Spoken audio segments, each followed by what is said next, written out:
अध्यक्ष महाराज अर्थमंत्र्यांचे शून्याधारित अर्थसंकल्पाचे भाषण 2 पुस्तिकेत विभागण्यात आलेले आहे। या भाषणाच्या संदर्भात 5-6 गोष्टींचा निर्देश मी करू इच्छितो।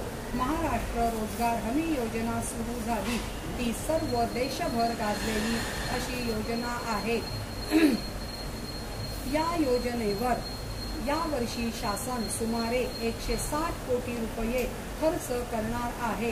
ग्रामीण भागातील रोजगार हमी योजनेच्या निरनिराळ्या कामांवर मी स्वतः भेटी दिल्या आहेत। त्या ठिकाणी काम करणाऱ्या मजुरांची प्रत्यक्ष मी बोलणी केली आहेत। या भेटीतून व मजुरांशी झालेल्या बोलण्यातून माझ्या असे लक्षात आले आहे की त्या ठिकाणच्या मजुरांना मिळणारे मजुरीचे दर हे फारच अपुरे आहेत। त्यामुळे प्रत्येक आठवड्याला अगदी तुटपुंजा पगार त्यांच्या हाती पडतो।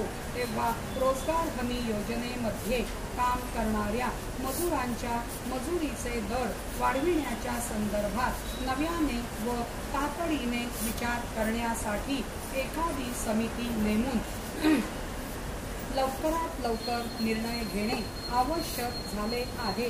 पुढील परिच्छेद। त्यानंतर प्राथमिक शिक्षणाच्या बाबतीत मला एका उल्लेख केला पाहिजे की घटनेतील तरतुदीप्रमाणे 14 वर्षाच्या आतील मुलामुलींना मोफत व सक्तीचे शिक्षण मिळाले पाहिजे। घटनेतील या तरतुदीची राज्य सरकार अद्याप अंमलबजावणी करू शकलेले नाही। नवीन शैक्षणिक धोरणामध्ये 14 वर्षाखालील मुलामुलींना मोफत शिक्षणाचा संकल्प केला तरच शिक्षण क्षेत्रात प्रागतिक स्वरूपाचे काम शासन करीत आहे असे म्हणता येईल। राज्यामध्ये एक शिक्षकी प्राथमिक शाळांची अवस्था देखील अतिशय वाईट आहे। या एक शिक्षकी शाळा ताबडतोब इतिहास जमा कशा होतील या दृष्टीने धडक कार्यक्रमात प्रयत्न करण्याची गरज आहे। त्याचप्रमाणे ग्रामीण भागाची पाहणी करून तेथे आणखी किती प्राथमिक शाळा उघडण्याची गरज आहे हे ठरवण्यात यावे। पुढील परिच्छेद। आणखी एका मुद्द्याचा उल्लेख मला करावासा वाटतो। आज अनेक प्राध्यापक व शिक्षक स्वेच्छानिवृत्ती घेऊ इच्छितात।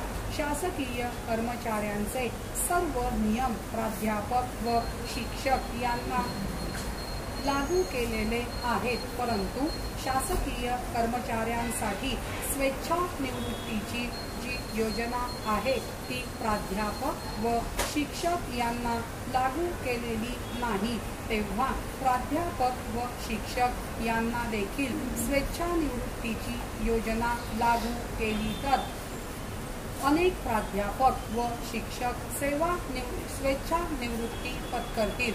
सुशिक्षित बेरोजगारांचा प्रश्नही यातून काही प्रमाणात सुटण्यास मदत होईल। तेव्हा स्वेच्छानिवृत्तीची संधी त्यांना द्यावी या मागणीचा विचार करावा असे सांगून मी माझे भाषण संपवितो।